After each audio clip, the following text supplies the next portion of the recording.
Hi,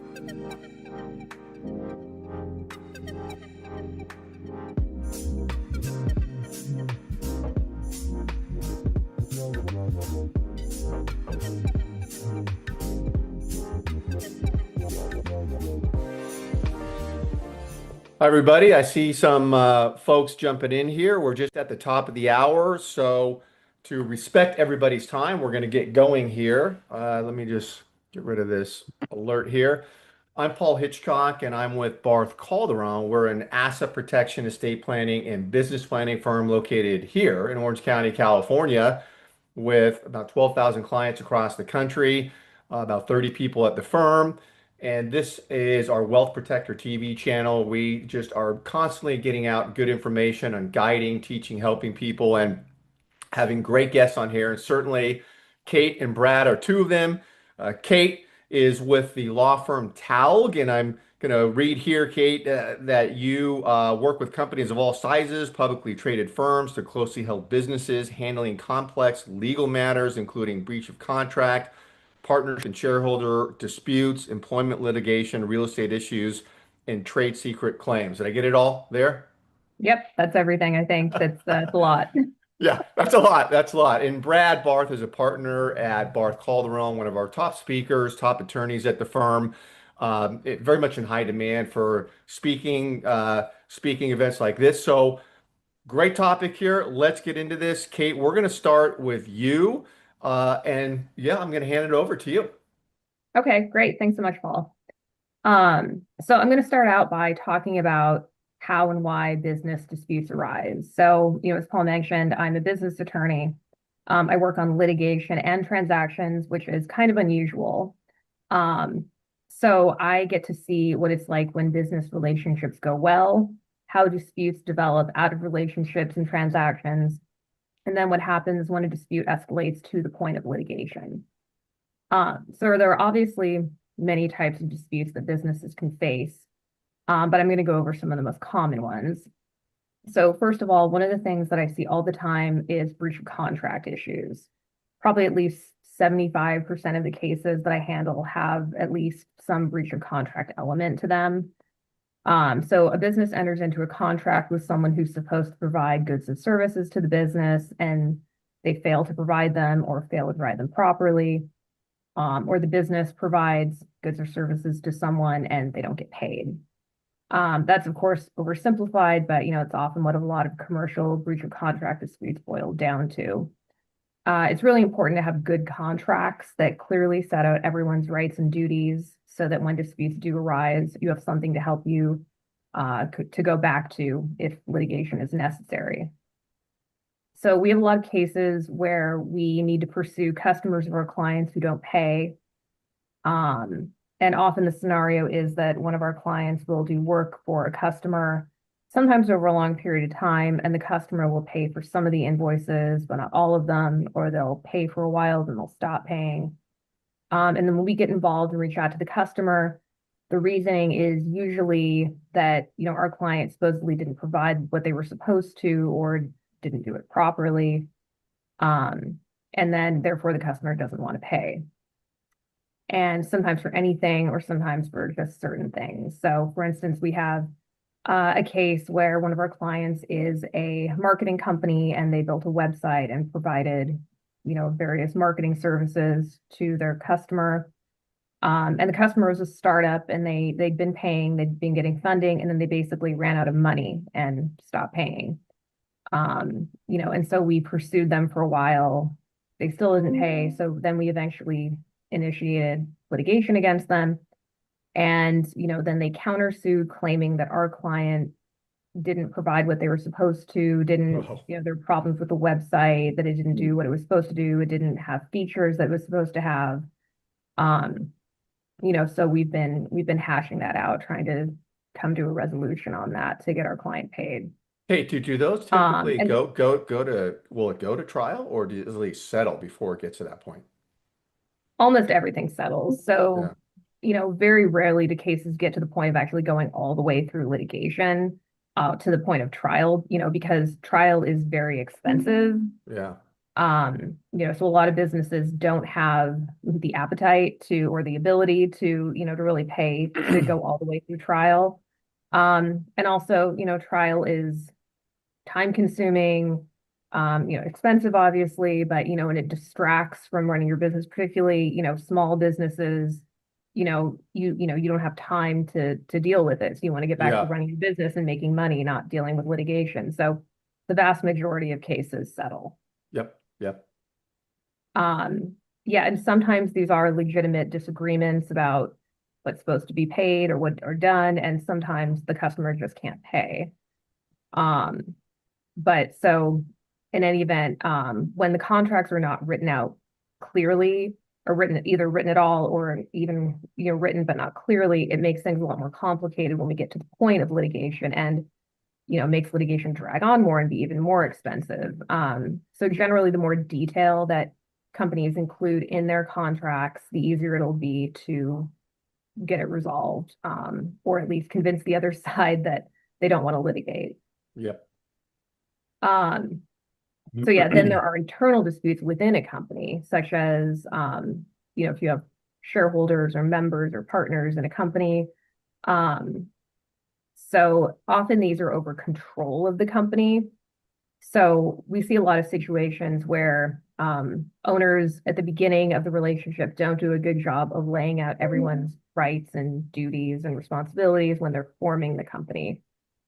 We always recommend that you have an operating agreement for an LLC and a shareholder agreement for a corporation. And this is a good idea even if you're the sole owner, since it can help to show that you're observing corporate formalities. And if you're ever going to sell your company, the buyer will probably want to see that you have all these kind of documents in place. But if there's more than one owner, it's even more important, particularly because these kind of documents set out who the owners are, what their ownership amounts are, and potentially even more detailed information. So when companies don't have these kind of documents in place, you're definitely more likely to have conflict. So when disputes come up, if everyone's rights and duties aren't clearly set out somewhere, it can make things complicated to sort out when there's a dispute, when things break down. So one of the issues we often see is disputes about the nature of investments.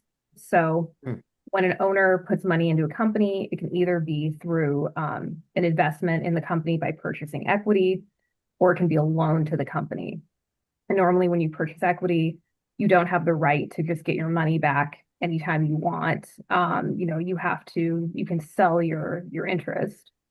But your money is generally locked in to the company, unless the other owners agree to return it or to buy out your shares.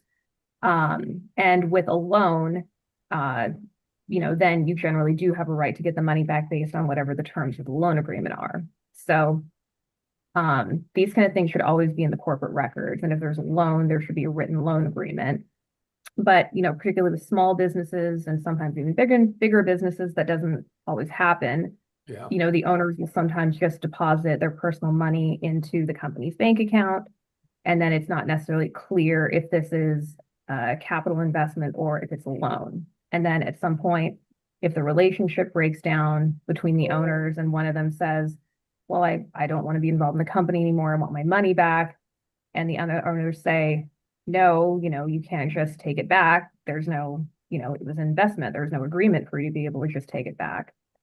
And then if it's not clear what the situation was or what, their rights are, it can get really messy and expensive to sort out what they can do. And sometimes, they can be stuck not being able to get their money back.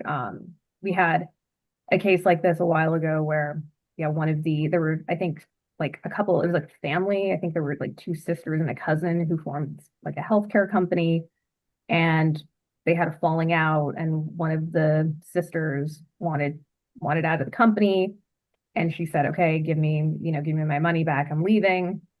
And the other people said, no, you don't have a right to do that. Like, Ouch. you're an owner of the company, you can't just walk away. So Yeah. it's really, if you want to be able, particularly if you want to be able to get your money back, you really need to clearly set out that you're making a loan and have provisions that allow you to get it back at a certain point. Do you get involved with clients up front to make sure that's all buttoned down to avoid it?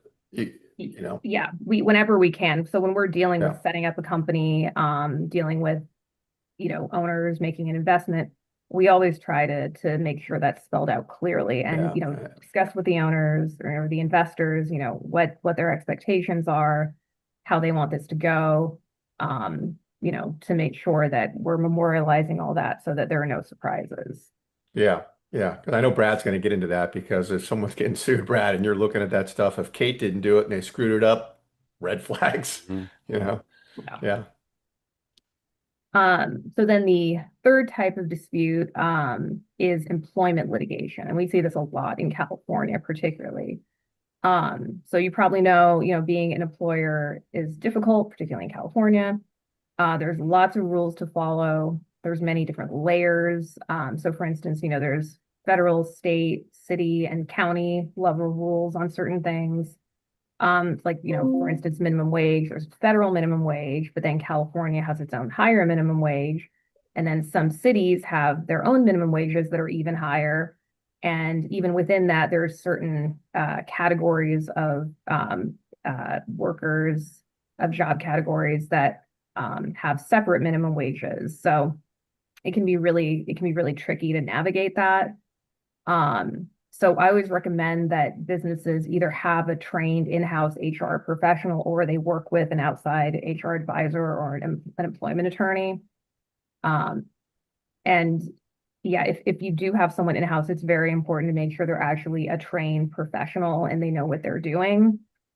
We see companies get in trouble all the time because they have an HR person, but they're not really trained. They're not like a real yeah, HR professional and they just don't know what they're doing. They make mistakes. For instance, we had a case where there was a former employee had sued the company for employment discrimination causes of action, and the the HR person, well, so the company was not based in California, but they had some employees working remotely in California, and their HR person was in another state, and they basically didn't have any training in California employment law. And so when the plaintiff, used this to point to the fact that they didn't, or to claim that, they didn't know what they were doing, they didn't follow the law, that, they couldn't point to what they actually were supposed to be doing. And, so that made the case, harder because, you know, their HR professional just, we couldn't show, it was hard to show that they yeah, actually had the proper training. Um, so there's a lot of different types of claims that employees can bring, but they basically fall into two main categories, which are claims about not being paid properly and discrimination and harassment type claims. Um, so, a lot of times we'll get a former employee, or an employee will leave a company, and then at some point we'll get a letter from or the company will then pass this on to us. We'll get a letter from their attorney demanding copies of their employment records, which they're entitled to receive. And then the attorney will review them and determine if they think they have a case. And then sometimes they file a lawsuit.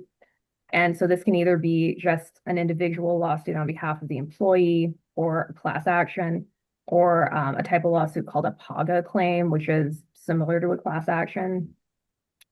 And then, once the lawsuit's filed, we have to defend it, and that can hmm get expensive pretty quickly.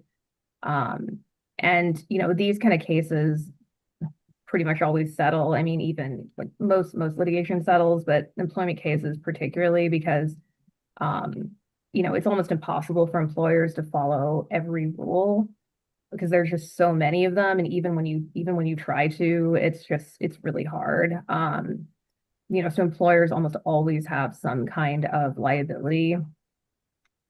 Um, and so there are some things that employers can do to mitigate the risk. Like I said, have an HR professional either working for you or that you're working with. Make sure your employees are clocking in and clocking out for hourly employees. Um, if you are having an issue with an employee, it's really important to memorialize it in writing. Um, and make sure you're communicating with them, preferably in writing. We see a lot of cases where an employee gets fired for being a bad employee and they sue claiming they were terminated for like some discriminatory purpose.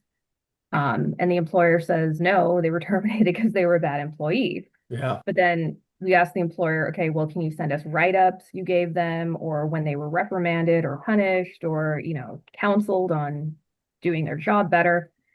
And, the employer often has like little to no documentation of this. And so, that makes it more difficult to show that they were a bad employee. Hmm. Um, and so it's really important to put all this stuff in writing, particularly if it's someone you think you're going to need to terminate. And I know it can be hard to confront employees, and it's an awkward conversation. And employers might feel like it's not necessary if you're just going to end up terminating the employee soon. But for a number of reasons, it's a good idea to make sure employees understand if they're not doing their job well. Because in these kind of situations, sometimes the employees will say, once we get into litigation, they'll say, I had no idea that the employer thought I wasn't doing a good job. And I think sometimes that's true because if the employer never tells them, they might honestly just not Right. know. Yeah. So, I think, it definitely helps with setting yourself up to be able to defend yourself in litigation. And then also, if the employee knows they're not doing well and you're not happy with them, they might just be more likely to leave on their own and resolve the situation. So Yeah, even though Kate, it's a law, if you have a bad employee for like 2 years and now it's getting close to the 2 year mark and you know you want to terminate and you haven't had that documentation, does it even help you to write a summary at that point, 2 months before they're terminated to have something? yeah, I mean, generally the more you have and the longer period of time you have it over, the better.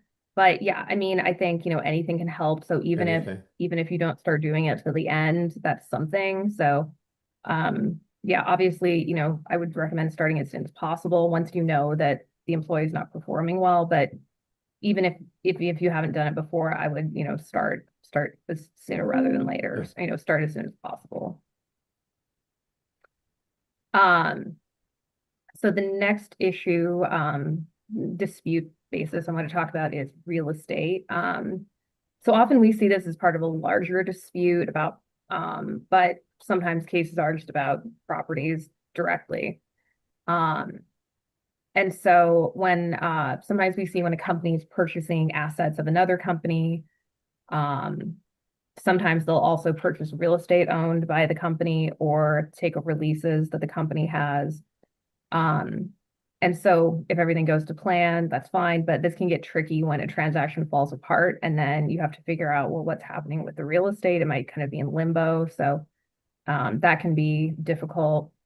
Um, and we also see cases where, a tenant is in a property, particularly we mostly deal with commercial, but so a tenant's in a property and they're not happy. They determine that the property isn't what they thought it would be, or there's problems with they didn't know about. And then they want to get out of the lease. And so, when we're representing the tenant, we have to figure out like, is whatever the conditions actually bad enough for the tenant to be able to terminate the lease. And usually we try to work this out with the landlord to come to an agreement. But if not, then sometimes we have to litigate it. And we represent both landlords and tenants. So sometimes, we're on the other side, but um, yeah, so often, it's just either way, we have to like negotiate to try to figure out how to get the tenant out of the property if that's what they want. So for instance, we've had a case where our tenant moved was, I'm sorry, our client was a tenant in a property and it just turned out to not be what they thought it would be. There were like the roof leaked a lot and there were problems with the plumbing and the amenities and it just the problems with the other tenants at the property and it just wasn't a good fit for them. Some of their equipment got damaged and they just needed to get out of that. So we had to negotiate an agreement for the tenant to be able to just like walk away and get out of the lease. I got to mention something Um, there, Kate, because it's interesting. I just before this call, I was talking to a director with the American Apartment Owners Association, and she just brought up this case. She said the first one of its kind that just got settled in court against a landlord, class action, 100 tenants, and I think it's residential, but they sued for $1 million because he was pulling background checks and wasn't giving them the full disclosures, wasn't telling them he was mm, doing it, didn't give them copies of it, didn't tell them which agency he was using.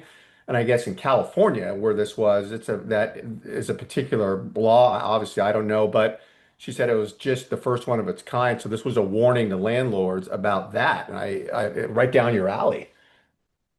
mhm. Oh yeah, it's being a landlord is really difficult, and there's so many rules and laws that, you have to be aware of and follow. And, even commercial, it's true of commercial, but even more so residential. Being a Yeah. residential landlord, there's, a million rules you have to follow. And yeah, so many like that kind of stuff, like disclosures and information about like personal data.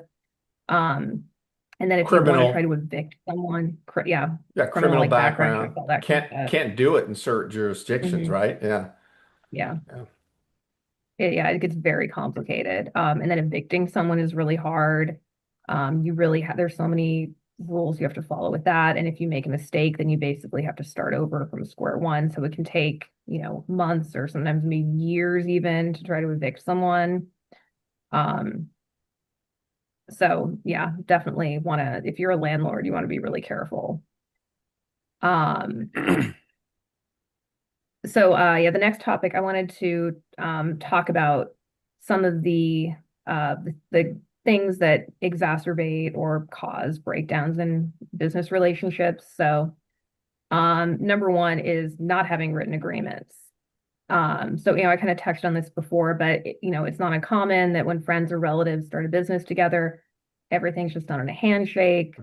They don't really write anything down. And, if everyone gets along and everything's fine, maybe this isn't a problem. But if there's a falling out, if there's a disagreement, then it can be hard to determine who has the right to make decisions for the company.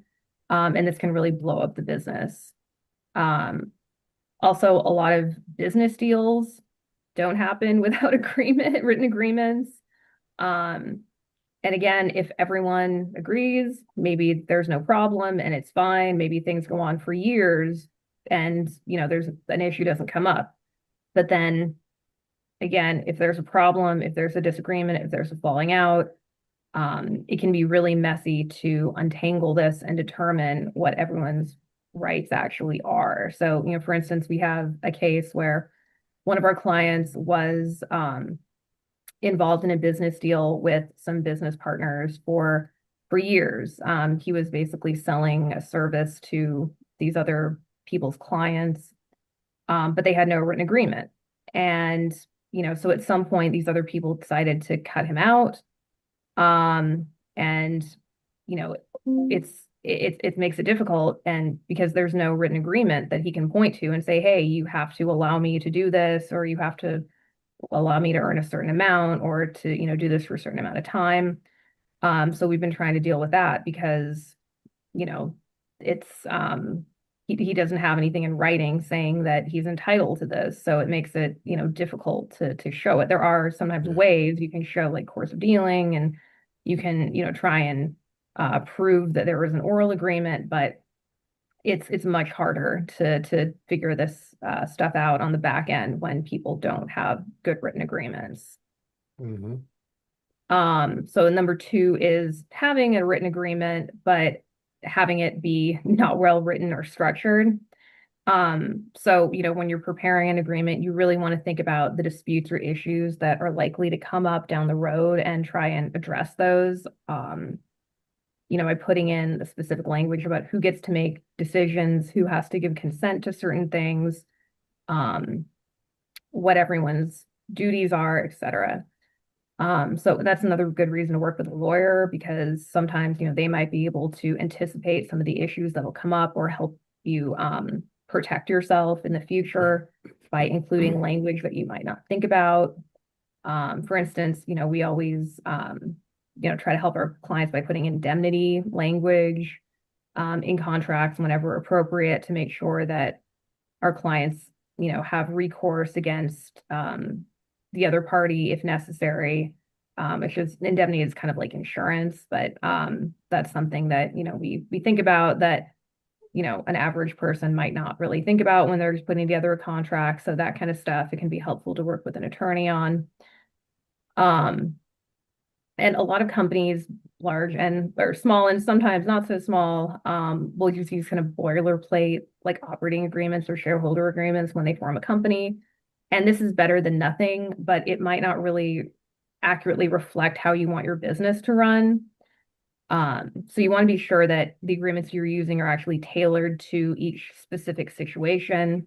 For instance, sometimes we will prepare a contract for a client for a certain type of deal or a certain deal, and then we can tell for another transaction, the client will just take what we did and like change the names and the dates or something like that.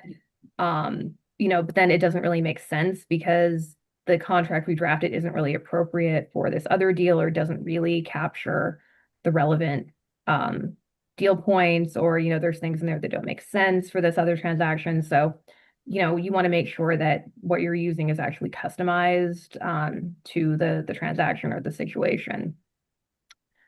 And then the third reason that deals with relationships break down sometimes is misaligned expectations. So this is basically when the parties have different understandings of who's supposed to be doing what and what their rights and duties are. So again, another reason it's really important to figure this out on the front end if you can, so that when you get further into the relationship, this doesn't happen because you've already addressed it early on. So sometimes we'll prepare an agreement for a client, send it to the other party's counsel, and we get red lines all over the agreement, and we realize, oh, they didn't really have a clear agreement on this. There wasn't really like a meeting of the minds. And so, yeah, you really want to try to figure that out on the front end and sort it out. And, if you figure out what everyone can live with, and, sometimes you might decide I actually don't want to do this deal, that we're too far apart and it's just better not to do it. Because I think it's definitely better to not get into a bad relationship than to, be in one and figure that out down the road. So better to weed out the bad ones, or the ones, where they don't really make sense at the beginning. So the next thing I just wanted to touch on a little bit, is trade secrets, and intellectual property. So, you probably know it's important to register your hard IP like copyrights, patents, trademarks, and that's a whole other discussion. But it's also important to protect your soft IP, like client information and processes that your company uses. So one of the scenarios we see a lot are situations where an employee leaves a company and goes to work for a competitor or sets up their own company in the same field as their prior employer. And then the former employer will say the employee took trade secrets and they'll sue the employee and or their new employer.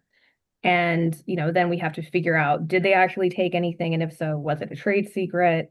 How was it used? So for instance, we have a case where our client is a company, and over several years, they've hired several employees from a competitor in the same industry. And the competitor has now sued our client, claiming that, these people that they hired took trade secrets with them and have given them to a client to give our client some kind of unfair advantage. And so of course our client's position is, that didn't happen. They just hired these people. The people they're free to work for whoever they want to. They didn't bring anything with them when they came in terms of information from that client, or that company. So, but this is kind of a pattern we see a lot, and we represent people on both sides. So in this case, we're representing the defendant company that's being accused of taking trade secrets, but we often also represent, clients where people did, uh, uh, take trade secrets from them, and then we have to pursue the those employees or, the new companies. So it's a pretty common thing. And, generally an employer can't stop a former employee from competing or working for a competing company. And it's actually legal to have non-compete clauses in employment agreements in California in most situations. But, kind of like I touched on before, companies often get around this by having confidentiality language. And, so while you can't stop someone from going to work for a competitor, you can prevent them from taking company trade secret information. And so it's important to label your trade secret information and to treat it as confidential if you need to prove down the road that it is legitimate trade secret information. So this can include, putting labels on physical documents or electronic files and restricting access to who can get it and limiting what access they have. And, this can also be listed in like employee handbook or an employment agreement.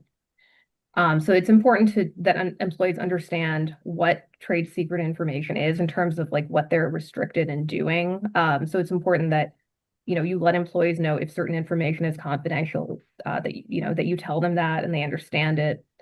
Both because they might be less likely to take it, maybe, but also if it allows you to, if you do get to litigation, then you can show that, hey, we designated this, we treated it properly, they knew they weren't supposed to take it. So it helps on that end.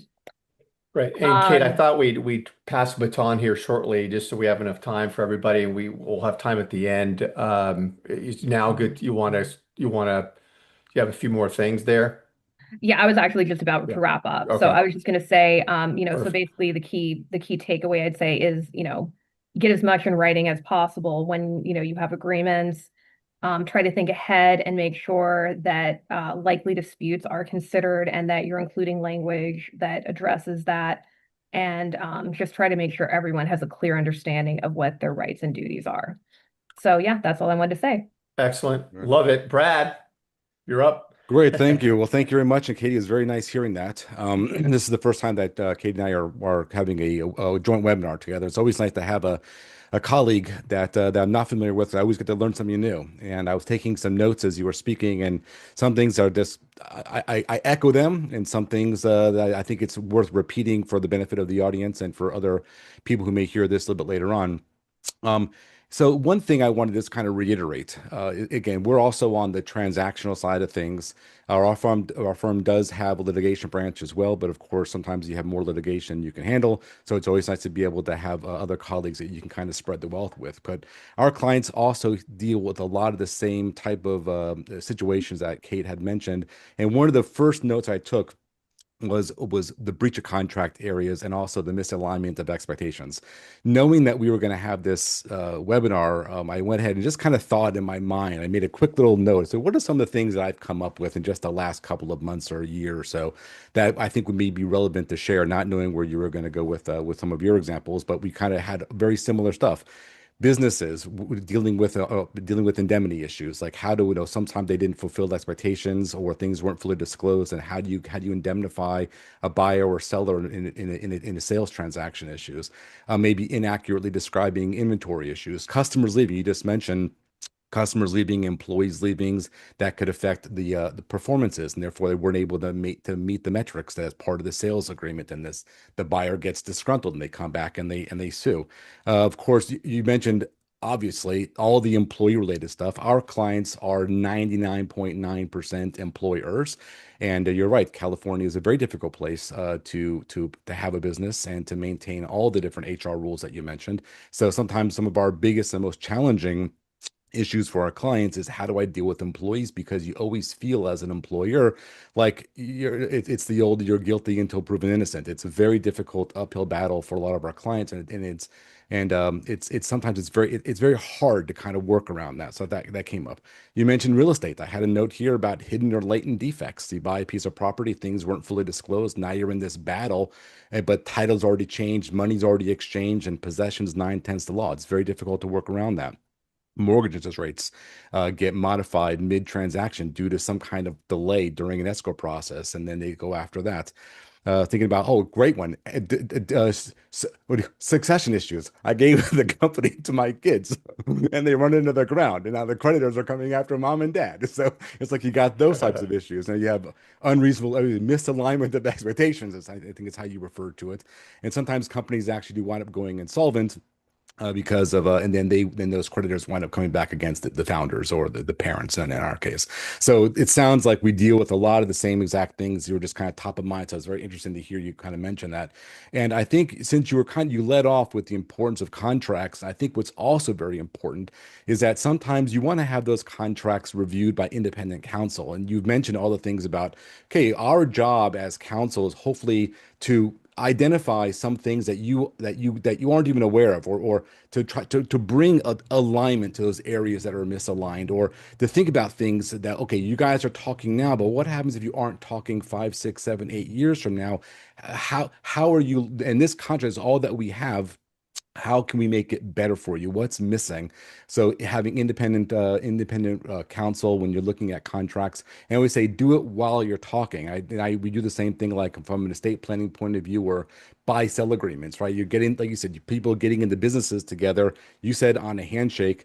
Sure, it could be family members, could be great high school forever friends, and they get involved in a business, and we'll just form the entity, we'll file an articles of organization, and there's no agreement, no employment contracts, no formal written agreements, no indemnifications. And while they're talking, everything is great. But now the problems arise when they're not talking, and now it's too late, and you have to kind of say, go back and try to find ways where you can kind of resolve these issues, and it's much more difficult. So I always say, go into businesses, go into contracts while you are talking, because there could come a point in time where you're not. I also like what you said, that almost everything settles, and that's a very important tenet when we come from an asset protection point of view, because people are always thinking about litigation worries, and certainly litigation is a worry.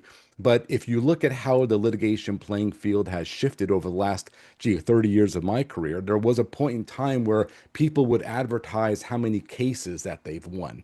Litigation, we have an X amount percent litigation success rate. Well, you don't hear about that anymore. What you're hearing now is our settlement negotiations. I got my client 2.1 million, a million settled weekly, And now, since we're in a settlement environment, the best thing that we can do for our clients, the business owners, the real estate people, the landlords, is how do we stack the deck in their favor, knowing that where we're going to be, the sandbox we're playing in is going to be a settlement sandbox. You're right, litigation is expensive. I like what you said, especially for business owners. It's time and attention away from the business. It's a distraction.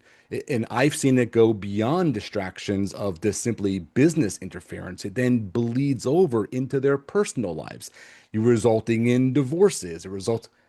I don't want to say this, but I've seen it happen way too many times. People get sick as a result of the stress that comes from these types of things, and sick to the point where not so good sick, irreparable type of sicknesses that come from this, because it's a very stressful environment. And if they would have been in a position where they could negotiate a quicker and faster settlement, it would have been better for the business, better for them, better for the relationships, and ultimately better for their health. So I like that you mentioned that almost everything settles, knowing that, plan for that, right? Don't worry about the catastrophic, well, I got an insurance and they'll take care of it. What about the little bit more micro levels on a personal level as well as the business level? I like what you said about corporate formalities. Like you and I just both mentioned already about, do things, get things in writing, and preferably while you're talking.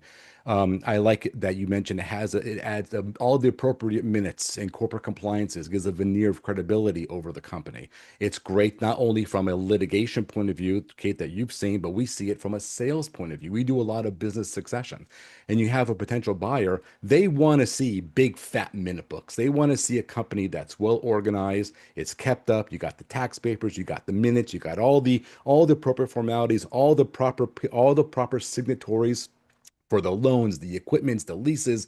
They want a nice, healthy company, and that goes back to corporate formalities.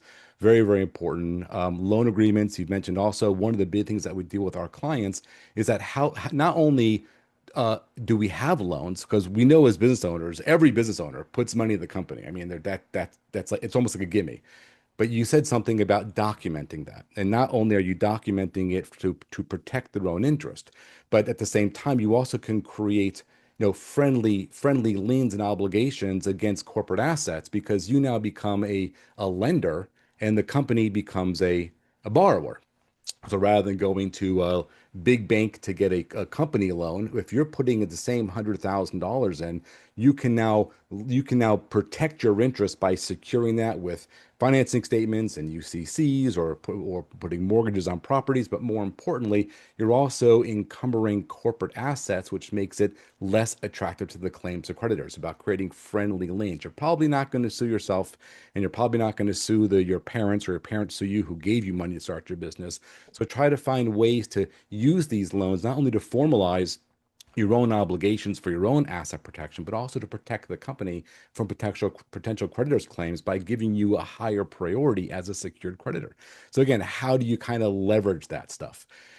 We talked about sales attractiveness. Something that you didn't mention, but being on the corporate and formation side, you know a lot about segregating assets from liabilities. A big part of what we do is we kind of take, sometimes for the first time, for our clients, they come to us after having built up their company over years. It kind of started off with one idea, which I think most businesses do, but what they're doing now really has no relationship to what they started doing, just because how it naturally evolved based upon the demands of the marketplace.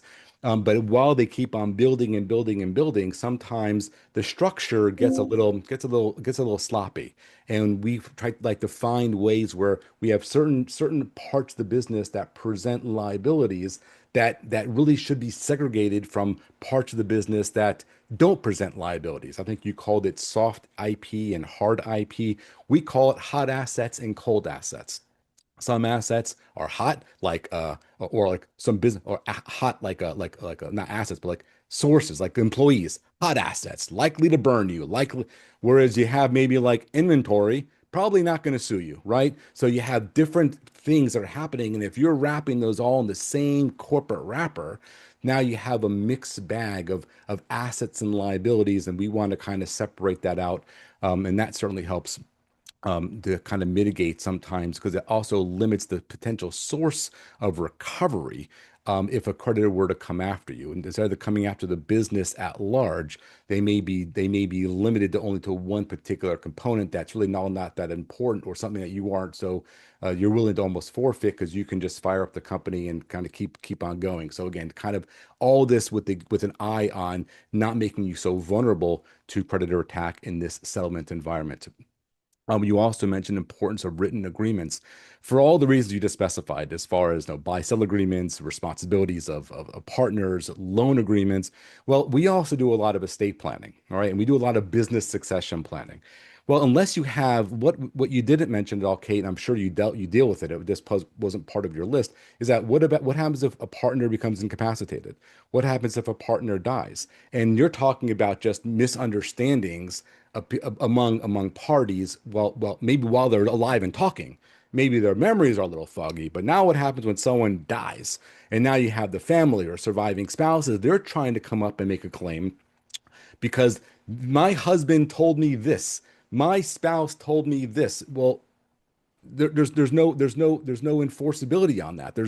You're really in a difficult situation. So those written agreements also let estates to become creditors against the businesses, or at least to enforce the rights. They could be retirement rights, they could be the getting money back that was lent on things, or just even interest or vested interest in the businesses itself. So it's very important from an estate planning, business succession planning point of view that all that stuff is in writing as well. We don't do employment law because you're right. We have enough to keep us busy without getting involved in employment law. But as I mentioned already, it is one of our biggest worries for our clients besides real estate and just doing what you need to do to try to make a living here in California. And you also have the employment bar, which is very, very challenging.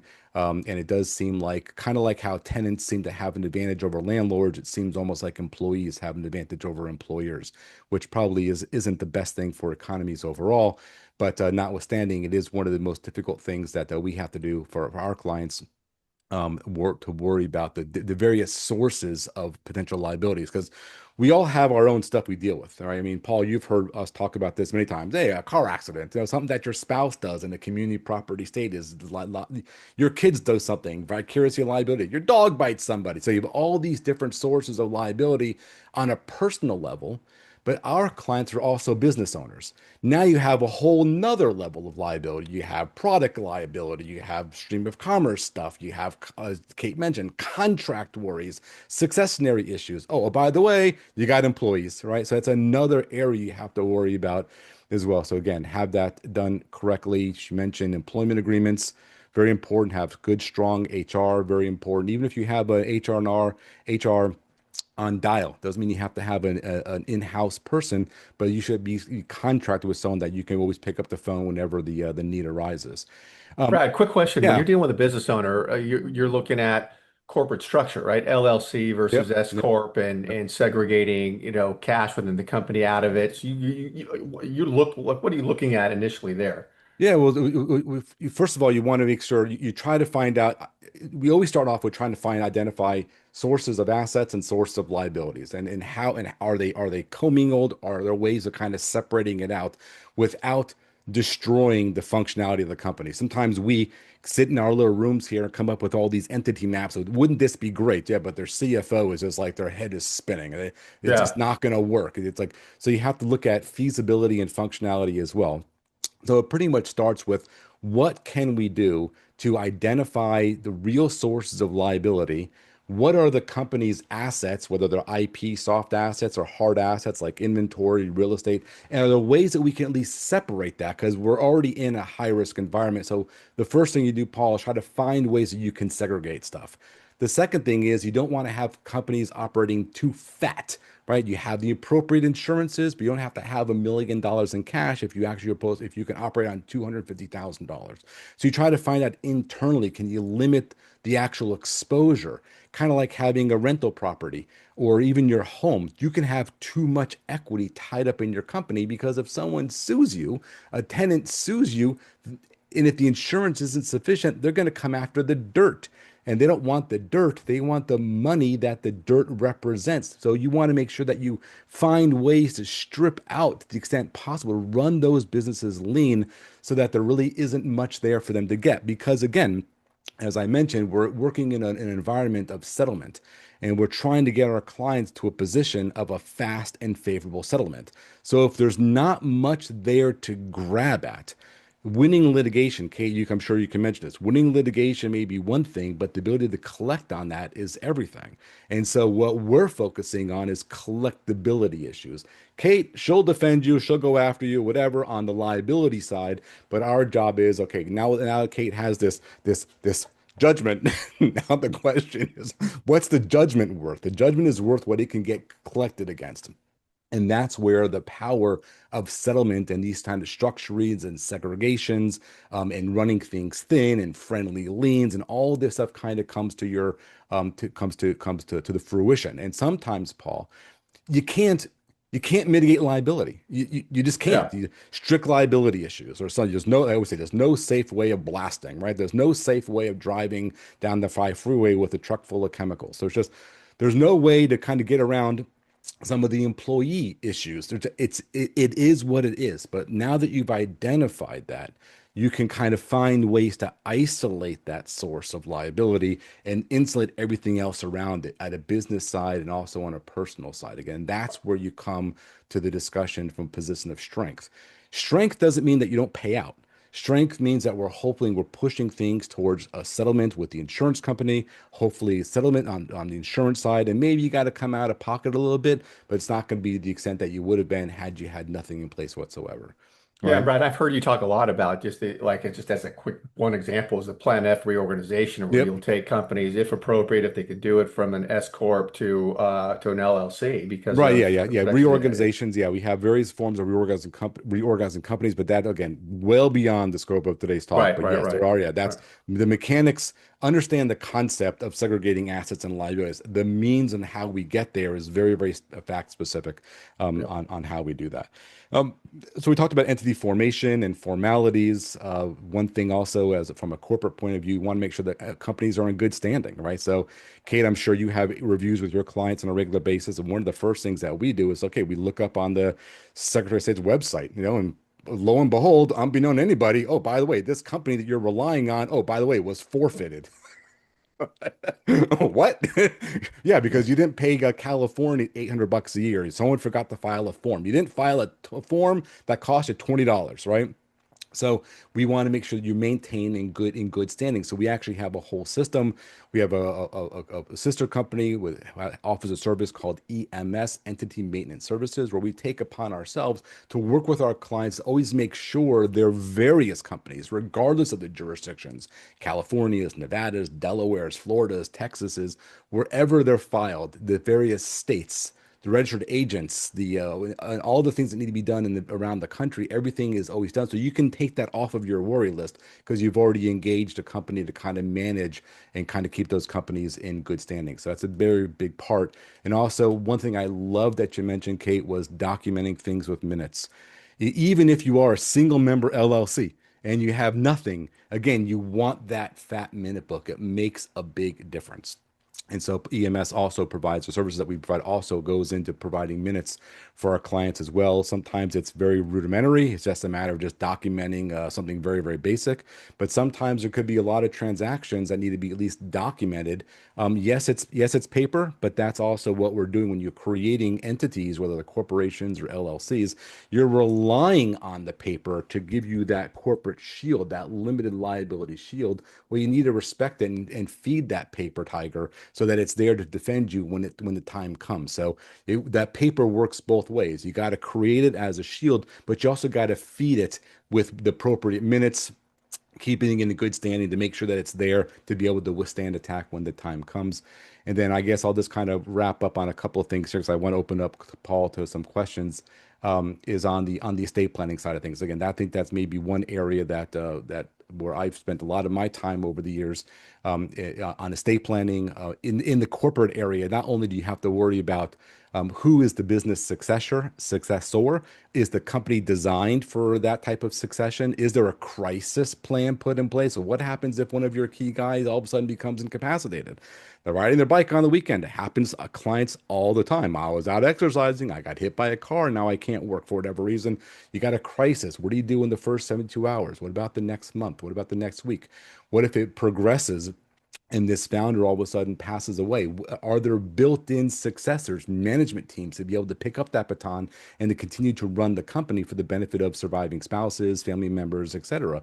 So crisis planning, business succession planning, project management. Someone needs to kind of keep things moving along. Sometimes the spouses and the kids, they don't know what's going on, and so they may need someone to help quarterback a transaction. Kind of going back with what you said, Kate, early on about aligning expectations. Sometimes when clients come to us, we have to align them with, okay, this is how the process works. This is how long it's going to take. And sometimes you got to take their hand and kind of walk them through that process. And the clients can't do that. We become project managers. So sometimes having to play that role also is very important. I think all of that ties in, I think, to what Kate and I both do as both as corporate and transactional and estate planning attorneys. Love it. Excellent stuff. Brad, Kate, thank you very much. Thanks everybody for being here. We do have a replay of this. We'll get it out to everybody. So thanks. Appreciate it. All right, thanks, Paul. Thanks so much. Thanks, Okay. Kate.